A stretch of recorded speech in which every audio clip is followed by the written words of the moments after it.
नमस्कार दोस्तों, आप सभी का टीसीआई की डिजिटल प्लेटफॉर्म पर हार्दिक स्वागत और अभिनंदन।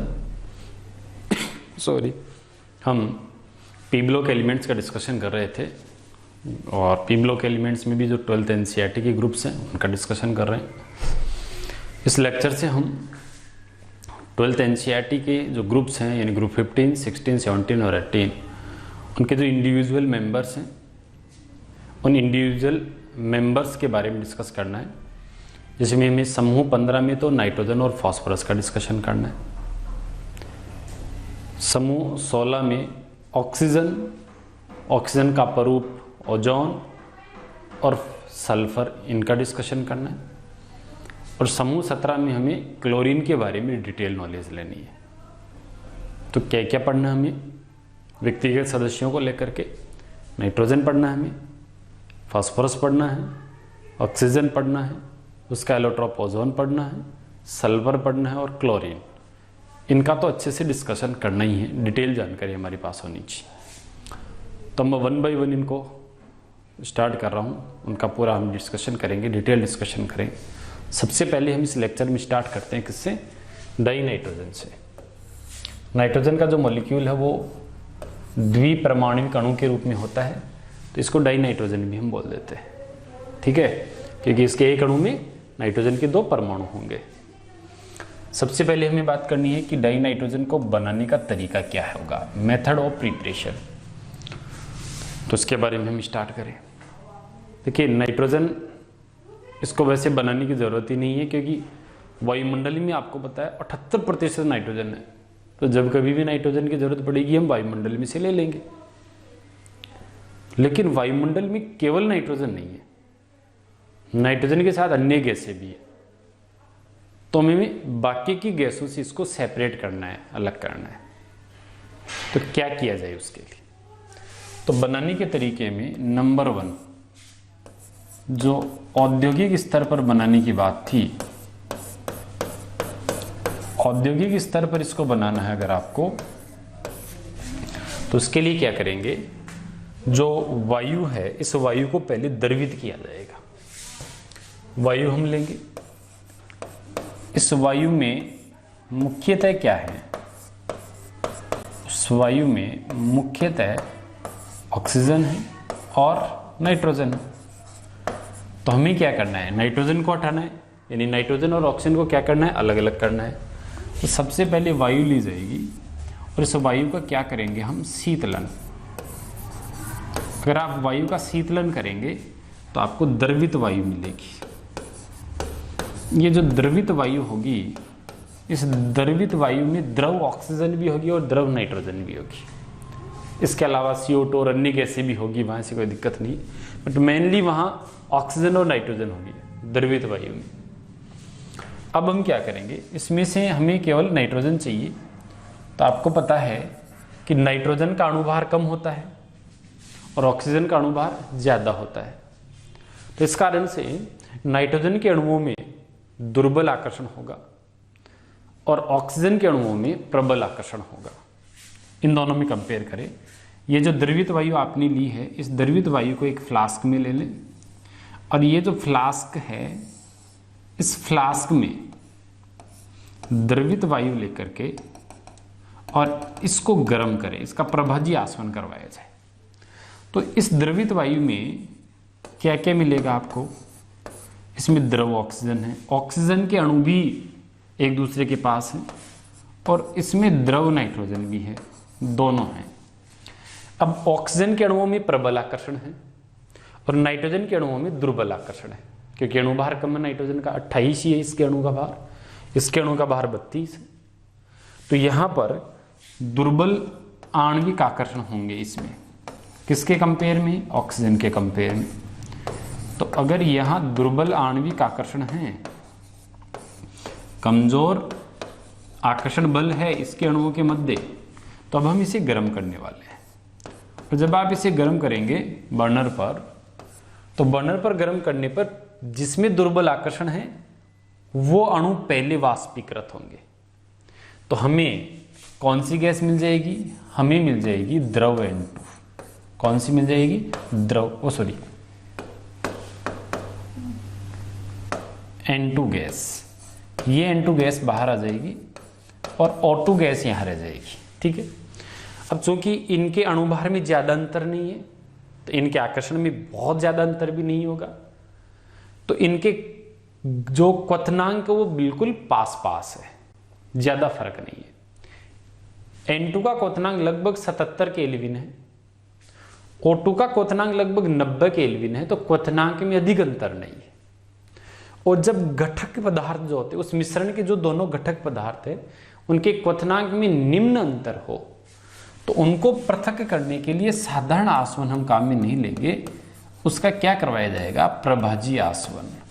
तो इनका हम प्रभाजी आसवन करेंगे और प्रभाजी आसवन करेंगे तो शुद्ध N2 गैस मिल जाएगी हमें, N2 गैस बाहर आ जाएगी और O2 आपके कहाँ रह जाएगा, उस फ्लास्क के अंदर रह जाएगा।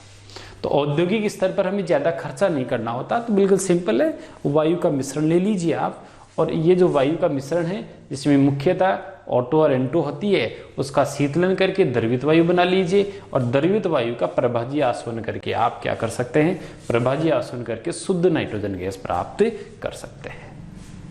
ये बिल्कुल आसान सा तरीका हो गया, एक तरीका नाइट्रोजन गैस बनाने का। दूसरा, ये तो औद्योगिक स्तर पर था, प्रयोगशाला में आप कैसे बनाओगे। प्रयोगशाला में इसको बनाने के लिए आपको कौन से तरीके काम में लेने हैं, तो सेकंड नंबर पर प्रयोगशाला विधि। प्रयोगशाला में बनाने के लिए आपको कुछ रसायनों के मध्य क्रिया करवानी होगी, और यहां पर एक बहुत ही अच्छा कॉन्सेप्ट है इनऑर्गेनिक केमिस्ट्री का जो काम आने वाला है।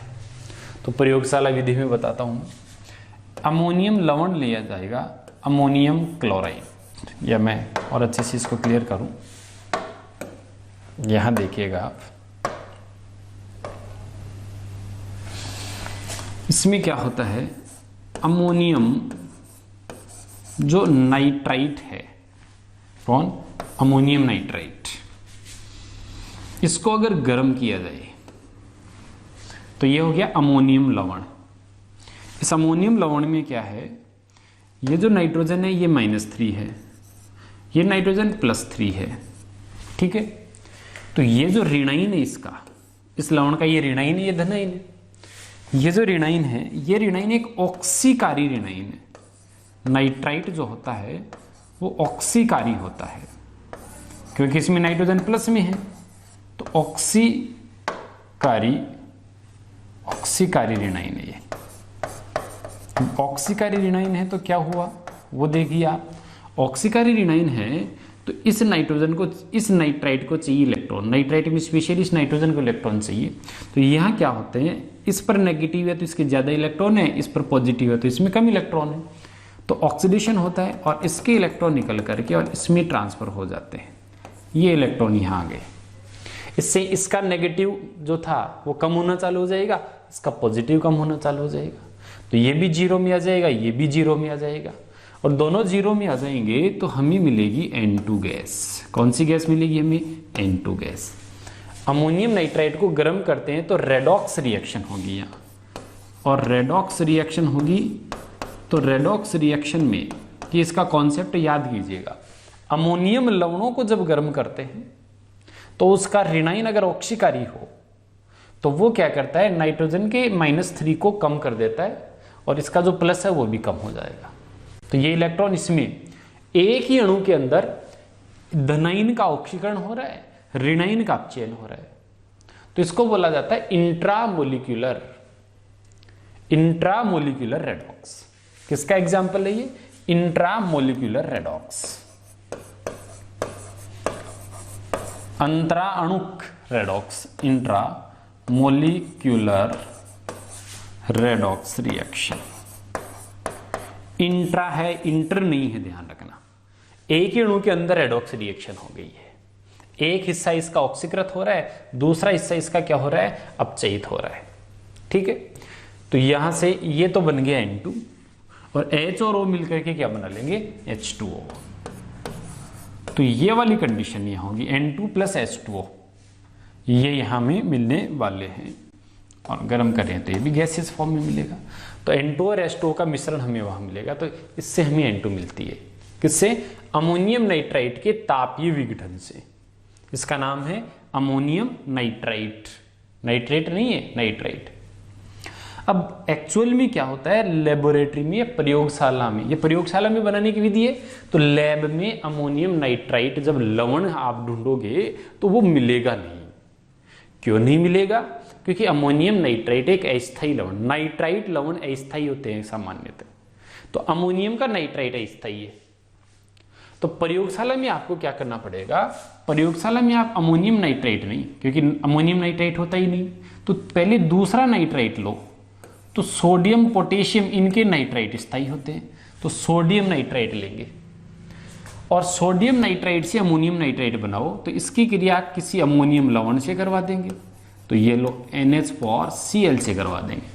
तो अमोनियम क्लोराइड और सोडियम नाइट्राइट इन दोनों की क्रिया करवा करके अब ऋणाइनों और धनाइनों की अदला बदली हो जाएगी। तो अमोनियम के साथ तो नाइट्राइट आ जाएगा, NH4NO2 हो जाएगा और साथ में क्या हो जाएगा, NaCl हो जाएगा। तो ये क्या हो गया, ये अमोनियम नाइट्राइट हो गया। समझ में आ गई कहानी? तो इस तरीके से आप अमोनियम नाइट्राइट को प्रयोगशाला में जब अभिक्रिया करवानी होती है तो उसी टाइम हम बनाते हैं।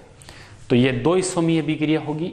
अमोनियम क्लोराइड और सोडियम नाइट्राइट मिलकर के पहले अमोनियम नाइट्राइट बनाएंगे, NaCl बनेगा, और ये अमोनियम नाइट्राइट इंट्रामोलिकुलर रेडॉक्स, क्योंकि इसमें ये ऑक्सीकारी ऋणाइन है, ये इसके इलेक्ट्रॉन को निकाल लेगा। मतलब आपको कॉन्सेप्ट के साथ याद होगा तो रटने की जरूरत नहीं पड़ेगी, मैं ये बता रहा हूं।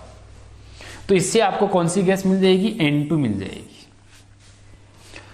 यहां ये जो N2 गैस आपको मिलेगी, ये N2 गैस वास्तव में शुद्ध N2 नहीं होगी, ये अशुद्ध N2 गैस होगी। कैसी गैस होगी, अशुद्ध N2। यहां से देखिए आप कुछ अच्छी चीजें, अशुद्ध N2 है, इसमें किसकी अशुद्धि है, तो जब यहां रिएक्शन होती है तो कई बार इसका और ज्यादा ऑक्सीकरण हो जाता है, और ज्यादा ऑक्सीकरण हो जाता है तो -3 के बाद ये प्लस में भी जाना चालू कर देता है। तो इसमें नाइट्रोजन का एक ऑक्साइड है NO, उसकी अशुद्धि हो सकती है, या फिर HNO3 जो एसिड है उसकी अशुद्धि हो सकती है। तो NO व HNO3 की अशुद्धि, NO व HNO3 की इसमें क्या होती है, इसकी अशुद्धियां होती है। इसे किसकी अशुद्धि मिलेगी आपको, NO और HNO3 की अशुद्धि मिलेगी। अब NO और HNO3 की अशुद्धि जो है इसको यहां से हटाना भी पड़ेगा। तो अब आपको क्या करना है, अशुद्ध N2 को शुद्ध करना है। तो इसको शुद्ध करने के लिए क्या करना पड़ेगा आपको, शुद्ध करने के लिए जब आप इसे शुद्ध करना चाहते हो तो शुद्ध करने के लिए हमें क्या करना है, हमें इनको ही तो हटाना है। तो इसके लिए एक सिंपल सा टास्क आपको बताता हूं, एक सिंपल सा काम बता रहा हूं आपको। जलीय H2SO4 ये हम लेंगे और इसमें क्या गुला हुआ रहेगा, पहले से K2Cr2O7 युक्त जलीय H2SO4 विलयन लेंगे। एक ऑक्सीकारक भी लेंगे, ऐसी कोई दिक्कत नहीं है, एक ऑक्सीकारक लेंगे और उसमें एसिड भी रहेगा। ये इस माध्यम को अम्लीय रखेगा। अम्ल की उपस्थिति में पोटेशियम डाइक्रोमेट बहुत अच्छा ऑक्सीकारक हो जाएगा, और ऑक्सीकारक हो जाएगा तो NO को ऑक्सीकृत कर देगा, और ऑक्सीकृत करके ऑक्सी एसिड बना लेगा, HNO3 बना देगा और पानी में घोल लेगा। तो NO का इलाज करने के लिए तो ये लिया हमने, और HNO3 अम्ल होता है तो ये ऐसे कैसे घुल जाएगा, HNO3 तो पानी में वैसे ही रह जाएगा। तो N2, NO और HNO3 तीनों में से HNO3 ये पानी था उसमें वैसे घुल जाएगा, NO का ऑक्सीकरण होकर HNO3 बन जाएगा, फिर घुल जाएगा, और N2 पानी में घुलती नहीं है, इसकी विलेयता बहुत कम है। तो इससे क्या होगा, इससे आपको शुद्ध नाइट्रोजन गैस मिल जाएगी। क्या मिल जाएगी आपको, शुद्ध नाइट्रोजन। तो कई बार ऑब्जेक्टिव एग्जाम्स में पूछ लिया जाता है कि कौन से विलयन को काम में लेते हैं, प्रयोगशाला में जो शुद्ध नाइट्रोजन मिलती है उसको शुद्ध करने के लिए कौन सा सॉल्यूशन काम में लेंगे। तो सॉल्यूशन हम काम में लेंगे K2Cr2O7 वाला जो एक्वस H2SO4 सॉल्यूशन है। ठीक है, तो ये कौन सी विधि होगी, ये आपकी प्रयोगशाला विधि होगी। बड़े आराम से, कोई टेंशन नहीं है, बहुत अच्छी अच्छी विधियां हैं, कहीं दिक्कत नहीं है। तो 1 बाय 1 आप उनको चेक करें, देखें। नेक्स्ट मैं बात करता हूं, इसका निर्माण हम किससे कर सकते हैं, इसका एक और अमोनियम लवण है उससे कर सकते हैं, NH4 का whole twice Cr2O7 ammonium dichromate. ये अमोनियम लवण है और ये डाइक्रोमेट लवण, अमोनियम धनाइन है, ये डाइक्रोमेट क्या है, ऋणाइन है। तो अमोनियम डाइक्रोमेट से हम कर सकते हैं, किससे करेंगे हम नाइट्रोजन बनाएंगे अमोनियम डाइक्रोमेट से। अमोनियम लवणों में ऐसा होता है डाइक्रोमेट से। अब इसमें भी सेम कहानी है। सेम कहानी क्या है समझिए आप, ये जो Cr2O7-2 है ये एक ऑक्सीकारी ऋणाइन है। कौन सा ऋणाइन है ये एक ऑक्सीकारी ऋणाइन है। ओके, ऑक्सीकारी ऋणाइन क्या होता है, जो इलेक्ट्रॉनों को किसी और से निकालकर खुद में जोड़ ले। अब यहां देखिए क्रोमियम है +7 में, +6 में सॉरी, और ये नाइट्रोजन है -3 में। तो यहां क्या होगा, ये एक अच्छा ऑक्सीकारी ऋणाइन है तो इसके इलेक्ट्रॉन निकलेंगे और इसके इलेक्ट्रॉन निकल करके क्रोमियम में एंटर करेंगे। समझ में आ गई कहानी। यानी यहां पर वही फिर रेडॉक्स रिएक्शन होगी। अमोनियम लवणों में, ये बेसिक कॉन्सेप्ट है इनऑर्गेनिक केमिस्ट्री का, अमोनियम लवणों में अगर ऐसा ऋणाइन हो जो ऑक्सीकारी हो, जैसे नाइट्राइट है, नाइट्रेट है, डाइक्रोमेट है और परमैंगनेट, तो ये याद भी रख सकते हो आप, नाइट्राइट और नाइट्रेट, डाइक्रोमेट, परमैंगनेट, परक्लोरेट। ये ऋणाइन जब होते हैं अमोनियम के साथ, तो फिर ऐसी कंडीशन में जब इन लवणों को गर्म किया जाता है तो इनमें अंदर ही अंदर रेडॉक्स रिएक्शन चलती है। एक भाग में ऑक्सीकरण होता है, दूसरे भाग में अपचयन हो जाता है। और ऐसी जो रेडॉक्स रिएक्शन होती है, जिनको मैं पहले ही बता चुका हूं, इनको बोला जाता है इंट्रा मोलिक्यूलर रेडॉक्स रिएक्शन। एक ही मॉलिक्यूल में रेडॉक्स रिएक्शन हो गई है। इनको विसमानुपातन या असमानुपातन मत बोल देना। असमानुपातन या विसमानुपातन में क्या होता है, जिस आयन में से इलेक्ट्रॉन निकल रहा है उसी आयन में इलेक्ट्रॉन प्रवेश करना चाहिए, वो होता है क्या, विसमानुपातन या असमानुपातन। इसमें निकल अमोनियम में से रहे हैं और लेड क्रोमेट रहा है, डाइक्रोमेट रहा है, तो अलग भाग है, देने वाला अलग है, लेने वाला अलग है। तो एक ही अणु का या एक ही पदार्थ का एक हिस्सा, एक भाग दे रहा है इलेक्ट्रॉन, एक भाग ले रहा है, तो ये इंट्रामोलिकुलर रेडॉक्स रिएक्शन हो जाएगी। अब इसके इलेक्ट्रॉन निकलेंगे तो नाइट्रोजन के माइनस कम होकर ये नाइट्रोजन 0 में आ जाएगा और N2 बन जाएगी। कौन सी गैस बन जाएगी, N2 बन जाएगी। क्लियर हो गई चीज। और जैसे ही इलेक्ट्रॉन इसके अंदर आएंगे तो क्रोमियम का जो प्लस है वो कम होना स्टार्ट हो जाएगा, और क्रोमियम +6 से कम में आएगा तो क्रोमियम का स्थायी कौन सा है +6 के बाद में, तो ये हम डी ब्लॉक में डिस्कशन करते हैं। क्रोमियम का +3 भी बहुत स्थायी है। तो ये क्रोमियम क्या करेगा, +3 में अपना ऑक्साइड बना लेगा Cr2O3। ये तो गैस है, यहां से निकल जाएगी। और ये जो Cr2O3 बनेगा जिसमें क्रोमियम +3 में रहेगा, ये ग्रीन कलर का होता है। तो ये हो गया ग्रीन अवशेष या ग्रीन रेसिड्यू।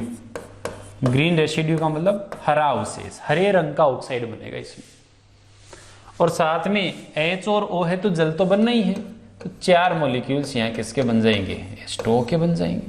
और हम गर्म कर रहे हैं तो ये भी क्या होगा, वाष्प के रूप में यहाँ से निकल करके चला जाएगा। तो आपके पास पीछे एक हरे रंग का ठोस बचेगा। तो निम्न में से कौन से लवण को गर्म करने पर हरे रंग का ठोस बचता है, तो वो अमोनियम डाइक्रोमेट होगा। ऐसे करके भी क्वेश्चन आ जाता है। और आपको कौन सी गैस मिल जाएगी, यहाँ से आपको N2 गैस जो है वो प्राप्त हो जाएगी। तो ये कौन सी विधि होगी, ये होगी अमोनियम डाइक्रोमेट से N2 कैसे बनाते हैं। और ये यहाँ से कॉम्पिटिटिव एग्जाम्स में बहुत अच्छे क्वेश्चन आते हैं, तो ये आप देखिएगा। इसके अलावा नाइट्रोजन बनाने की एक और बहुत अच्छी विधि है, जिससे आप अति शुद्ध अवस्था में नाइट्रोजन बना सकते हो। अति शुद्ध नाइट्रोजन, अल्ट्रा प्योर नाइट्रोजन बना सकते हो।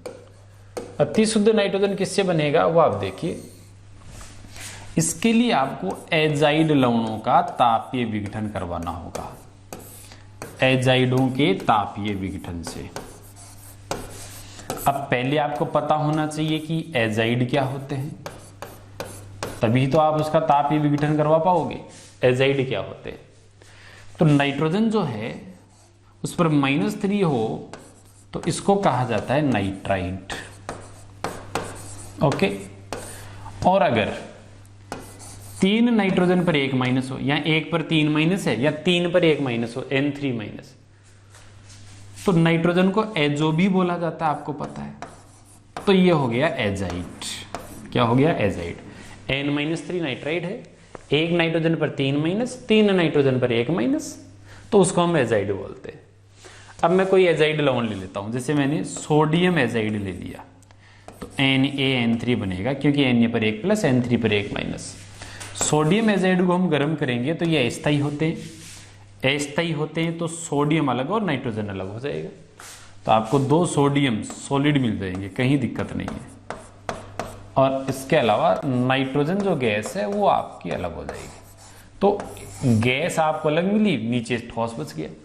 तो गैसीय मिश्रण में एक ही घटक रहेगा, केवल N2 ही। पीछे देखो N2 और H2 दोनों होते थे। अगर आप इस विधि की बात करते हो तो ऊपर जो गैस निकल करके जाती है उसमें N2 और H2 दोनों है, तो यहाँ शुद्ध नाइट्रोजन नहीं है, यहाँ पर जो मिलेगी आपको शुद्ध मिलेगी। तो एजाइडो के विघटन से आप शुद्ध नाइट्रोजन ले लेते हो, और ये सीधा क्वेश्चन आता है एग्जाम में, डायरेक्ट क्वेश्चन पूछ लेते हैं। दूसरा एग्जाम्पल, सोडियम की जगह आप बेरियम ले ले, तो बेरियम पर +2 होता है, +2 होता है तो BaN3 का होल ट्वाइस लेना पड़ेगा। इसको अगर आप गर्म करोगे तो बेरियम, ये तो सॉलिड है, धातु है, ये तो मिल ही जाएगा। इसके अलावा N2 गैस यहाँ से बाहर निकल जाएगी, तो एजाइडों के तापीय विघटन से भी आप क्या कर सकते हो? N2 गैस का निर्माण कर सकते हो। तो N2 बनाने के तरीके, वायु में से N2 अलग कर सकते हो, प्रयोगशाला में बनाना हो तो अमोनियम नाइट्राइट के विघटन से, तापीय विघटन से, या आप अमोनियम डाइक्रोमेट के तापीय विघटन से बना सकते हो, या फिर एजाइडों के तापीय विघटन से आप बना सकते हो। यहाँ से अल्ट्रा प्योर नाइट्रोजन मिलती है, अति शुद्ध नाइट्रोजन हमें मिलती है। तो ये तो नाइट्रोजन के बनाने की विधि होगी। अब नाइट्रोजन के गुणधर्म की बात करते हैं। नाइट्रोजन के गुणधर्मों में पहले हम बात करते हैं उसके भौतिक गुणधर्मों की। भौतिक गुणधर्मों में फिजिकल प्रॉपर्टीज यानी भौतिक गुणधर्म। भौतिक गुणधर्म में आप देखिए, सबसे पहले ये एक रंगहीन गैस है, इसका कोई रंग नहीं होता।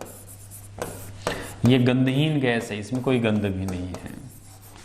ये स्वादहीन गैस है, इसमें कोई स्वाद भी नहीं होता। समझ में आ गई कहानी?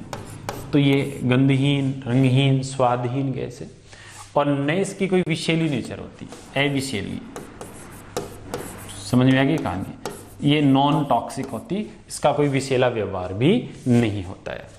तो कुछ तो गुण ये हो गए। दूसरा, जब आप इसके गलनांक क्वथनांक की बात करते हो तो इसका गलनांक और क्वथनांक बहुत ही कम है, निम्न melting point and boiling point.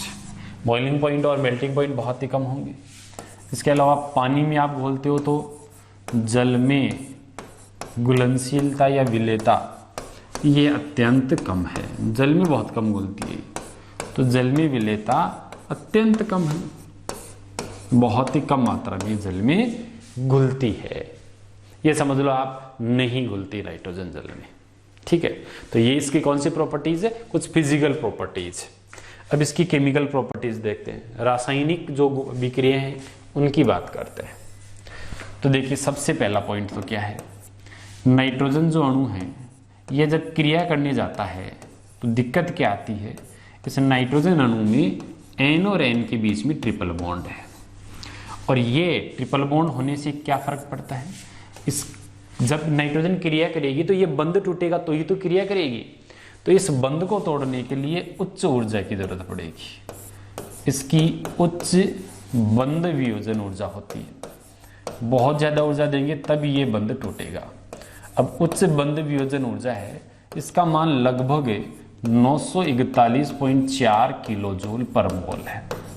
ये देख लीजिए आप। तो अब इतनी ज्यादा ऊर्जा दोगे तब ये बंध टूटेगा, तो और इतनी ऊर्जा कमरे के ताप पर मिलती नहीं है।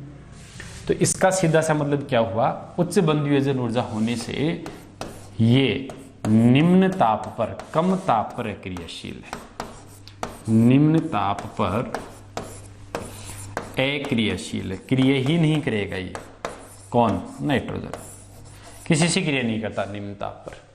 लेकिन उच्च ताप, जैसे जैसे आप टेम्परेचर बढ़ाओगे तो इस बंध को तोड़ने के लिए ऊर्जा आ जाएगी, तो उच्च ताप पर इसकी क्रियाशीलता बढ़ जाती है। तो उच्च ताप पर क्रियाशील, और ये क्रिया करना चालू कर देता है। अब उच्च ताप पर भी आप देखिए, उच्च ताप पर क्रियाशील है। अब किससे क्रिया कर रहा है वो आप देख लीजिए। सबसे पहले मैं बताता हूं धातुओं से। अगर धातुओं से इसकी क्रिया बात करें तो धातुओं से क्रिया करेगा तो धातु क्या होती है, इलेक्ट्रॉन देने वाले होते हैं, और नाइट्रोजन क्या होता है, इलेक्ट्रॉन लेने वाला होता है। तो धातु इलेक्ट्रॉन देकर के धनायन बन जाती है, नाइट्रोजन इलेक्ट्रॉन लेकर के ऋणायन बना लेता है, यानी नाइट्राइड बना लेता है। तो धातुओं से क्रिया करके नाइट्राइड लवणों का निर्माण करेगा। ये धातु से क्रिया करेगी, इसका निर्माण करेगा, नाइट्राइड लवणों का क्रिया का निर्माण करेगा उच्च ताप पर। जैसे लिथियम के साथ इसकी क्रिया हो गई, लिथियम के साथ क्रिया होगी तो लिथियम के इलेक्ट्रॉन निकल कर किसमें जाएंगे, तो लिथियम पर प्लस आ जाएगा और नाइट्रोजन पर माइनस आ जाएगा, तो Li3n बनेगा, n पर -3 होता है, लिथियम नाइट्राइड बन जाएगा। बस इस लिथियम नाइट्राइड में आपको क्या ध्यान रखना है कि ये आयनिक लवण है, इसमें ये +1 है और ये -3 है। ठीक है, जब इस लिथियम नाइट्राइड को जल में घोला जाए तो जल में क्या होता है, H+ होता है और OH -1, तो इसका प्लस इसके माइनस से और इसका प्लस उसके माइनस से जुड़ेगा। तो क्या होता है जब लिथियम नाइट्राइड का जल अपघटन होगा तो लिथियम हाइड्रोक्साइड बनेगा और साथ में अमोनिया गैस बनेगी। क्यों, क्योंकि इसका प्लस इसका माइनस से जुड़ेगा तो अमोनिया बन जाएगी। तो नाइट्राइडों के जल अपघटन से अमोनिया बननी चाहिए। और नाइट्राइड कैसे बन रहे हैं वो आपको क्लियर हो गया। किसी धातु की क्रिया नाइट्रोजन से करवा दो, उच्च ताप रखना आपको। लेकिन एक खास बात देखिए, फर्स्ट ए वर्ग में, कौन से वर्ग में, फर्स्ट ए वर्ग में लिथियम एकमात्र है जो नाइट्रोजन से सीधे क्रिया करता है। ये एग्जाम में क्वेश्चन आ सकता है, बड़ा इंपॉर्टेंट क्वेश्चन है। लिथियम के अलावा बाकी के जो हैं सोडियम, पोटेशियम, रुबिडियम, सीजियम, इनकी क्रिया अगर नाइट्रोजन से क्रिया करवाएंगे तो कोई क्रिया नहीं होगी। तो क्षार धातुएं बहुत क्रियाशील होती है, क्षार धातुएं ज्यादातर क्रिया कर लेती है सबसे, लेकिन ये नाइट्रोजन से क्रिया नहीं कर पाती। इसमें एनर्जेटिक्स जो होती है ना, उष्मागतिकी के हिसाब से एनर्जेटिक्स इसको क्या करता है, फेवर नहीं करता। तो इनके साथ नाइट्रोजन प्रत्यक्ष क्रिया नहीं करती है और बाकी की धातुओं से कर लेती है। इन धातुओं में बहुत ज्यादा क्रियाशीलता थी, बाकी सबसे ये तेजी से क्रिया करती थी, लेकिन नाइट्रोजन से क्रिया नहीं करती। समझ रहे आप, नाइट्रोजन के साथ इसकी क्रिया तेजी से कभी भी क्या क्रिया होती नहीं। इसके अलावा सोना, चांद, सोना है, प्लेटिनम है, उनसे तो नाइट्रोजन वैसे ही क्रिया नहीं करेगी। तो ये भी नहीं है कि सब धातुओं से करती हो, लेकिन इनसे नहीं करती, ये अचंभित होने वाली बात है कि ये तो बहुत क्रियाशील धातुएं थी, सबसे ही क्रिया करती थी, नाइट्रोजन से ये नहीं करेंगे। हाँ, अब बाकी की धातुओं से करवा लो। मैग्नीशियम की क्रिया करवाओ आप नाइट्रोजन से, मैग्नीशियम की क्रिया नाइट्रोजन से करवाओगे तो मैग्नीशियम नाइट्राइड बनेगा। ये एस ब्लॉक में पढ़ते हो आप सारी चीजें। तो Mg3N2 मैग्नीशियम नाइट्राइड बन जाएगा। तो ये तो होगी इनकी किससे क्रिया, धातुओं से। इसके अलावा H2 के साथ भी ये क्रिया करता है, हाइड्रोजन से भी आप इसकी क्रिया करवा सकते हो। नाइट्रोजन की क्रिया जब आप हाइड्रोजन से करवाओगे तो वहां क्या होगा, N2 और 3 हाइड्रोजन के मॉलिक्यूल्स होंगे, N2 और 3H2 उत्क्रमणीय अभिक्रिया होती है, 2NH3 बनते हैं। अभिक्रिया ऊष्माक्षेपी होती है, बहुत फेमस रिएक्शन है ये तो, जिसमें लगभग -46.2 किलोजूल पर मोल इतनी एनर्जी, 1 मोल अमोनिया बढ़ने में इतनी एनर्जी, यानी ये ऊष्माक्षेपी अभिक्रिया है। और इसको होने के लिए लगभग 773 केल्विन टेम्परेचर की जरूरत पड़ती है। ठीक है, और इससे कम ताप पर इसको क्या है, सक्रिय ऊर्जा नहीं मिलती। वैसे तो अमोनिया ज्यादा बनने में निम्न ताप चाहिए, लेकिन अगर इससे भी कम ताप रख लेंगे तो नाइट्रोजन के बंध नहीं टूटेंगे। तो एक बार अभिक्रिया को चालू करवाने के लिए इसके बंध तो तोड़ने पड़ेंगे, तो उसके लिए कम से कम इतना टेम्परेचर तो आपको देना ही पड़ेगा। इससे और ज्यादा टेम्परेचर रखोगे ना तो भी नुकसान है, इससे कम टेम्परेचर रखोगे तो भी नुकसान है। इससे कम टेम्परेचर रखोगे तो क्या होगा, ये बंध नहीं टूटेंगे तो अभिक्रिया चालू ही नहीं होगी। और इसे ज्यादा टेम्परेचर रख दिया तो ये साम्य पीछे आ जाएगा, क्योंकि उच्च ताप पर जब ऊष्माक्षेपीय अभिक्रिया होती है उनमें साम्य प्रतीप दिशा में आ जाता है। तो नुकसान है, इससे कम टेम्परेचर भी और इससे ज्यादा टेम्परेचर भी। और वैसे भी अभिक्रिया धीरे चलती है तो उत्प्रेरक ले लेते हैं, उत्प्रेरक के रूप में लोहा ले लेते हैं, और लोहे की क्रियाशीलता को बढ़ाने के लिए मोलिब्डेनम। तो लोहा इसमें किसका काम करता है, लोहा इसमें उत्प्रेरक का काम करता है। और मोलिब्डेनम किसका काम करता है, ये इस उत्प्रेरक की क्रियाशीलता को बढ़ा देता है, तो वो वर्धक है। मोलिब्डेनम इसकी क्रियाशीलता को बढ़ाएगा, लोहा अभिक्रिया की स्पीड बढ़ाएगा। तो ये एक पूरा सिस्टम चलता है, और ये जो पूरा प्रोसेस चल रहा है इसको आप बहुत अच्छे से जानते हो। इसे हेबर प्रक्रम के नाम से जाना जाता है। किसके नाम से जाना जाता है? हेबर प्रक्रम के नाम से जाना जाता है। तो अमोनिया बना सकते हो। इसके अलावा इसकी क्रिया आप N2 की क्रिया O2 से भी कर सकते हो। ऑक्सीजन से हम इसकी क्रिया करवा सकते हैं। N2 की क्रिया जब ऑक्सीजन से करवाएंगे तो क्या होगा? N2 प्लस O2, N2 और O2 रिएक्ट करेंगे और किसका निर्माण कर लेंगे? Nitric oxide. बर्कलैंड आइड प्रक्रम अगर आपको पता हो तो इसके लिए उच्च ताप की जरूरत पड़ेगी और ये उच्च ताप हम लेकर के आते थे बर्कलैंड आइड प्रक्रम में, आपको पता हो तो। इसके लिए उच्च ताप प्रोवाइड करवाया जाता था विद्युत विसर्जन से, इलेक्ट्रिक डिस्चार्ज करवाते थे, उससे ये नाइट्रिक ऑक्साइड जो है वो बनता था। तो इस तरीके से ऑक्सीजन से क्रिया करके नाइट्रोजन का सबसे स्थायी ऑक्साइड ये बना सकता है। और भी इसकी जो फेमस रिएक्शंस हैं वो रिएक्शंस मैं आपको बताता हूँ। अगर हम कैल्शियम ऑक्साइड जो है, कैल्शियम ऑक्साइड की रिएक्शन कार्बन से करवा दें तो कैल्शियम ऑक्साइड कार्बन से रिएक्ट करके कैल्शियम कार्बाइड बना लेगा। क्या बना देगा? Calcium carbide. कैल्शियम कार्बाइड का आपको ध्यान में रखना है। कैल्शियम कार्बाइड कैसे बनता है? कैल्शियम ऑक्साइड की रिएक्शन किससे करवानी होती है? हमें कार्बन से करवानी होती है। तो ये इससे रिएक्ट करके कैल्शियम का कार्बाइड बना देता है और साथ में कार्बन मोनोऑक्साइड गैस बनती है जो यहाँ से निकल जाएगी और हमें मिलेगा कैल्शियम कार्बाइड। अब पूरा खेल यहाँ कैल्शियम कार्बाइड से स्टार्ट होता है। ये एक फेमस रिएक्शन है, ध्यान रखना। कैल्शियम कार्बाइड में कैल्शियम होता है +2 और कार्बाइड जो होता है उसमें C ट्रिपल बॉन्ड C ये होता है। दोनों कार्बन की वैलेंसी पूरी नहीं हुई तो दोनों पर -1 होता है, -1 इसके ऊपर, -1 इसके ऊपर, यानी टोटल क्या आ जाएगा? ये -2 हो जाएगा। ये कैल्शियम कार्बाइड है। क्या बोलते हैं इसको? Calcium carbide. इस कैल्शियम कार्बाइड की रिएक्शन, ये जो कैल्शियम कार्बाइड है, कई बार इसी में से क्वेश्चन आ जाता है कैल्शियम कार्बाइड में कितने सिग्मा और पाई है। तो यहाँ तो ये तो आयनिक बंध है, ये तो धनाइन है और ये पूरा ऋणाइन है। तो धनाइन और ऋणाइन के बीच में, इनके बीच तो आयनिक दोस्ती है। इस ऋणाइन में 2 परमाणु, उनके बीच सहसंयोजी बंध है। तो इस ऋणाइन में सहसंयोजक बंध है, 1 सिग्मा है और 2 पाई है। ये तो है कैल्शियम कार्बाइड। इस कैल्शियम कार्बाइड की रिएक्शन अगर नाइट्रोजन से करवा दे, यहां से इंपॉर्टेंट और इंटरेस्टेड चीज यहां से स्टार्ट हो जाएगी। तो क्या बनने वाला है? बनने वाला है CaCN2 प्लस C। जो CaC2 था इसको मैं क्या लिख सकता था? CaC2, ये तो लिखा जा सकता था। ये था CaC2, इसकी N2 से क्रिया हुई तो N2 आकर जुड़ गया और एक C हट गया इसमें से। ये देख लो आप, CaCN2 प्लस C। ये जो CaCN2 है इसको बोला जाता है कैल्शियम, CaCN2 को बोलते हैं कैल्शियम साइनेमाइड। क्या बोल देंगे इसको? Calcium cyanamide.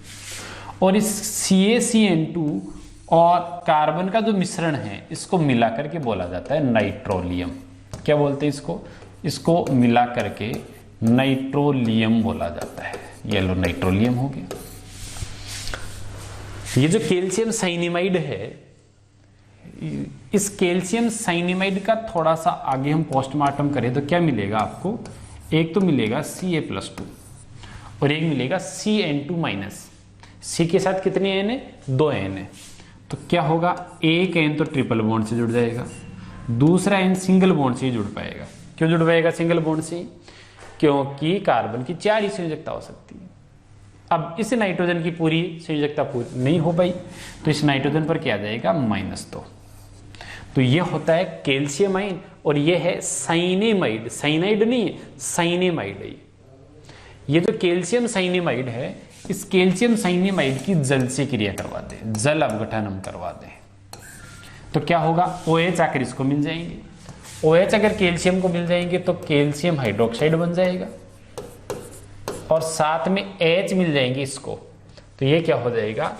C triple bond N और ये हो गया NH2, साइनोएमीन। साइनोएमीन हो गया, जिसका आगे भी जल अपघटन चलता रहेगा। इसको और अगर हम जल दे दें, H2O की बात करें हम, तो इसका और आगे जल अपघटन होगा तो ये ट्रिपल बॉन्ड यहाँ से फिर ब्रेक हो जाएगा और ब्रेक होकर के इसको तो मिल जाएंगे 2 हाइड्रोजन और इसको क्या मिल जाएगा, ऑक्सीजन। तो ये क्या बना लेगा, C डबल बॉन्ड O, और दोनों तरफ क्या जुड़ जाएगा, NH2 एंड NH2, यानी यहां हमें मिल जाएगा यूरिया। क्या मिल जाएगा हमें, यूरिया। तो कैल्शियम साइनेमाइड, ये जो कैल्शियम साइनेमाइड था, ध्यान से देखिए, इस कैल्शियम साइनेमाइड का हमने क्या करवाया, इस कैल्शियम साइनेमाइड का जल अपघटन करवाया। तो कैल्शियम हाइड्रोक्साइड बना, इसकी हमें कोई जरूरत नहीं थी। साइनोएमीन बना, जिसका आगे भी जल अपघटन चलता रहा, तो ये इधर NH2 था, इधर भी NH2 हो गया और यहाँ CO जुड़ गया, जिसको हम यूरिया बोलते हैं, तो यूरिया बन गया। और इस यूरिया का आगे और अगर जल अपघटन करवाओगे तो यहाँ से हमें अमोनिया मिल जाएगी।